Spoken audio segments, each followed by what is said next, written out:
I was in Bangkok for work. Just a quick trip, some meetings, a little time off to relax. My shoulder had been bothering me for years. It started from years of heavy lifting and never really went away. Always there, just dull and constant. One evening, walking near my hotel, I saw this small massage shop. It looked quiet. Nothing fancy. Just a glass door, soft lights, and a few chairs inside. I figured, why not? Maybe it would help. That's where I met her. Her name was Lynn. She wasn't loud or pushy, just calm. Soft voice, kind eyes. She asked me what was hurting, and I told her about my shoulder. She didn't say much. Just nodded and got to work. And honestly, it helped. A lot more than I expected. So I went back the next night, and the night after that, she always remembered me. Always asked how the pain was. Never rushed, never asked for tips, just did the work, and said goodbye. After a week or so, I asked if she was single. She looked surprised, then gave a small smile and said yes. I asked if she wanted to get a drink sometime. She said maybe after work. A few days later, she texted me. We met for drinks at a quiet little place. We talked for hours. She told me about her family, her long days, how she didn't like drama. That night, she came back to my hotel. No money, no pressure, just her, curled up beside me. It felt amazing. Like I've just fell in love for the first time again. After that night, things moved fast. She started coming over more often. At first, it was every other day. Then, it was every day. Then, she just kind of stayed. She'd finish work and show up with snacks or drinks. She'd ask how my day was. Sometimes she'd bring fruit. Other times just herself. She was gentle, helpful, always soft-spoken. She never asked for anything, never complained. I remember thinking, maybe this is what it's supposed to feel like. She'd sit on the balcony with me in the evenings, legs tucked under her, sipping tea. We didn't always talk. Sometimes we just sat there. That quiet was nice. She told me she wanted to leave her job eventually, said she didn't like that life. She said she wanted something better, a clean start. Maybe go back to school. Maybe open a small business, something simple. A few weeks in, I asked her what we were. Just wanted to be clear. She smiled and said, I'm your girlfriend, right? I laughed, said, yeah, I guess you are. It didn't feel forced. It felt right. Looking back, I know it was all a little fast, but at the time, it didn't feel that way. She wasn't flashy. She wasn't chasing money or showing off. She just seemed like someone who wanted a quiet life. And maybe I wanted that too. The massages stopped being about my shoulder. She'd still offer, but it wasn't the reason I kept seeing her. I liked who I was when I was around her. For the first time in a while, I felt happy, but I didn't know how easy it was to fake love when someone needs something from you. About a month in, she told me she wanted me to meet her parents. They lived up north in a place called Isan. She said it was important they meet me if things were going to be serious.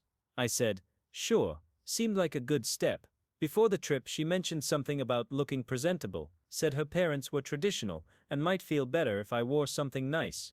She also suggested getting a small gold ring, just to show I was serious. It sounded strange, but the way she said it made it feel like a normal thing. She wasn't demanding, just quiet and polite, like always. I gave her 20,000 baht to get what she needed for the trip. Clothes, the ring, maybe a gift for her parents. When we got to Isan, it was nothing like Bangkok, dirt roads, wooden houses. The air was heavy and hot. Her parents seemed nice. They didn't speak English, but they smiled a lot and kept offering me food. More and more family kept showing up. Cousins, aunts, uncles, all curious, all looking at me like I was something to figure out. That night, her father pulled me aside. Through Lin, he said he wanted a gift of intent, something to show I was serious about his daughter. He asked for 30,000 baht. I was caught off guard. We hadn't talked about marriage. We'd only been seeing each other for a month, but I didn't want to offend anyone, so I paid it. He smiled like he'd just won the lottery, and I tried to tell myself it was just their custom, just part of the culture. But deep down, something didn't feel right. It didn't feel like a welcome. It felt like a price. After the trip to Isan, things felt calm again. We were back in Bangkok, same routine. She stayed with me most nights. Cooked simple meals. Talked about the future. She said she wanted to quit her job at the massage shop. Said she was tired, that she wanted to go back to school, maybe learn accounting or something to do with business. I told her I supported the idea. Said I'd help however I could. Before heading back to Australia, I gave her 50,000 baht to cover school, books, and whatever else she needed to get started. We also made an agreement. I told her I'd send her 20,000 baht a month to help out while I was gone. She promised that she would do her best, and I believed her. I flew home feeling like we were moving in the right direction, like we'd made it through the awkward parts, and were building something real. At night, I'd think about her studying, maybe at a little desk somewhere, making a better life. I told myself I was investing in her future, but the truth, I was trying to buy peace of mind, and I was starting to realize that love, when it's one-sided, starts to feel a lot like charity. Still, I sent the money. Every month, like clockwork, and I kept telling myself I was doing the right thing. At first, things were okay. We texted every day, short video calls here and there. She always said she missed me, always thanked me for the money. But over time, the messages started slowing down. She used to reply within minutes. Now it was hours. Then sometimes, not at all. She said school was busy, that she was tired. A month in, she asked for another 10,000 baht, said there was an extra course she needed to take. I hesitated. Something felt off. But I sent it anyway. I flew back to Bangkok about 3 months later. She was supposed to meet me at the airport. I waited over an hour. She finally showed up, looking tired and irritated, gave me a quick hug, said traffic was bad. Then she complained about the flight time I picked. It wasn't the warm welcome I expected. Back at the hotel, things felt different. She was quiet, distant. She didn't ask about my trip or say she missed me. I asked about school. She said she dropped out, said it was too hard. I asked about the jewelry and clothes we bought for her trip to see her family. She said she pawned them. Her family needed help, and she didn't want to bother me. I didn't argue. I didn't even ask for details. But I opened the drawer where she kept her things. It was nearly empty, and in that moment, I didn't need her to explain anything. I already knew. The silence said more than her words ever could.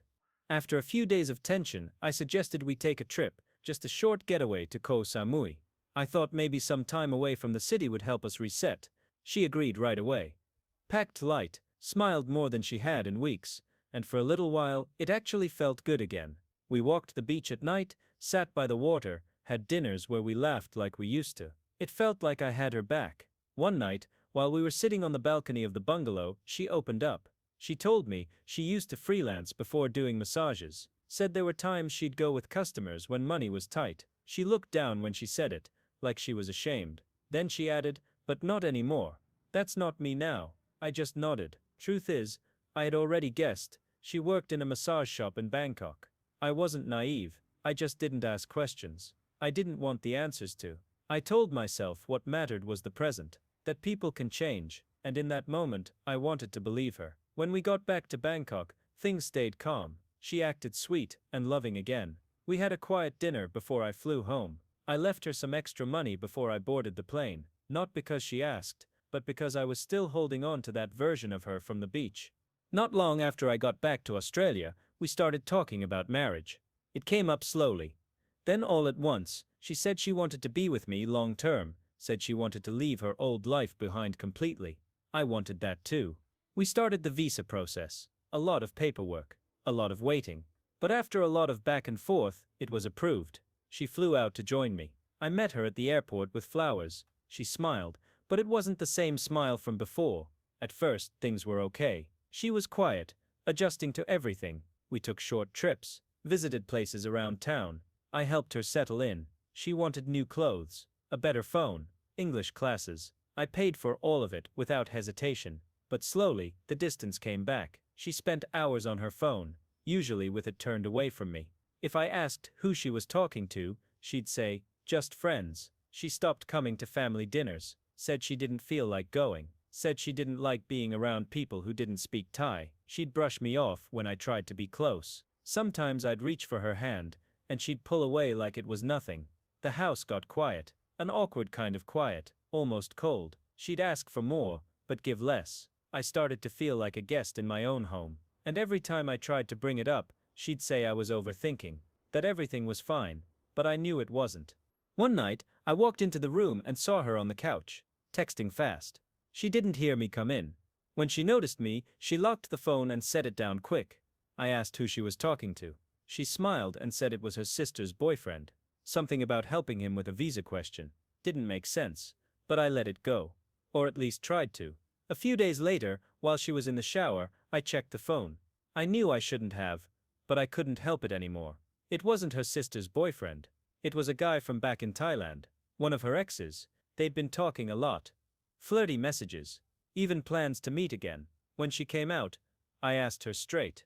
At first, she denied it, got angry, said I had no right to check her phone. Then, without much of a fight, she admitted it. Said she had seen someone while I was back in Australia. Said it just happened. She said she was sorry, said she didn't mean to hurt me. And I believed she meant it. But that didn't change what she did. Still, I didn't tell her to leave. My forgiving nature and seeing the best in people played a huge part in this process. I told myself couples work through hard things. I said we could try counseling, but deep down I already knew this wasn't a rough patch. This was the real her, finally showing through. We moved to a new city a few weeks later. I thought maybe a fresh start would help. New place, new jobs, maybe we could reset things. At first, it did feel better. She found work quickly, started getting up early, dressing nice, heading out with a bit of energy. I told myself this was progress. But as soon as she started making her own money, everything shifted again. She became cold, short-tempered, treated me like I was just someone she had to live with, not someone she cared about. Meanwhile, I was struggling to find work after not being let go during my trial period. I'd spent so much helping her settle in that my savings were low. I asked if she could help me with rent for a couple months, just until I got back on my feet. She laughed, told me her money was her money, that I should figure it out myself. That night, we had a small argument. Nothing serious, just tension bubbling up. But she snapped and showed her real nature. She threw things, shouted at me, and broke a few of my things, stuff that had nothing to do with her. Then she packed a bag and walked out, said she was staying with a coworker. I didn't chase her. She came back the next night like nothing had happened, said she overreacted, and like an idiot, I let her back in, not because I believed her, but because I was too tired to keep fighting. I was still holding on to the idea that love could fix it, but there wasn't any love left. Not long after that, my mum got sick. It happened fast. One day she was fine, and the next, I was getting calls from doctors, tests, appointments, bad news piling up. I told Lynn I needed to focus on my mum, that I'd be at her house a lot, that I might need help with things. She barely reacted. Didn't ask how my mum was doing, didn't offer to come by or help out. She just said, "Well, I have work." That was it. A few days later, she started picking fights again. Small things, stupid things. I told her I didn't have the energy for it anymore, that I needed peace. She rolled her eyes and left. Later that night, she came back drunk, said she wanted to talk. I told her it was over, that I was done. She didn't beg. She didn't cry. She just got cold. She said, "If your mum leaves you anything, don't forget I was your wife. I'll take my half." That hit me harder than anything else. After everything I'd done for her, every chance, every dollar, every time I looked the other way, she still saw me as something to take from. I told her to pack her things and get out. This time for good. She slammed the door behind her. And for the first time in a long time, the house was quiet. Not sad, not empty, just quiet. And I realized, peace isn't something someone gives you. Sometimes, you have to take it back. She moved out. A few weeks later, I heard she was already seeing someone else. Some guy she met at work. They were planning to move to a different city together. I should have felt something. Anger, jealousy, regret. But honestly, I felt relief. She called me a few times after that, left messages. She said she missed me, said she wanted to talk. Then she started reaching out through friends. One of them messaged me, said she'd been crying, asking if I'd take her back. I didn't respond, because even if I wanted to pretend we could fix things, I knew better now. She was evil. I'd fallen in love with the version of her I built in my own head, the real version, the one who lied, used me, cheated, and then threatened to take my mum's inheritance. That version had always been there. I just didn't want to see it. It took a lot of effort and headaches to complete the divorce process and getting rid of her forever. I have never felt such relief before. I'm not proud of how long I stayed. I'm not proud of the money I spent, or the time I lost, but I got out, and I am trying to rebuild. Thailand has left a sour taste for sure, but I know that someday I will retire in paradise.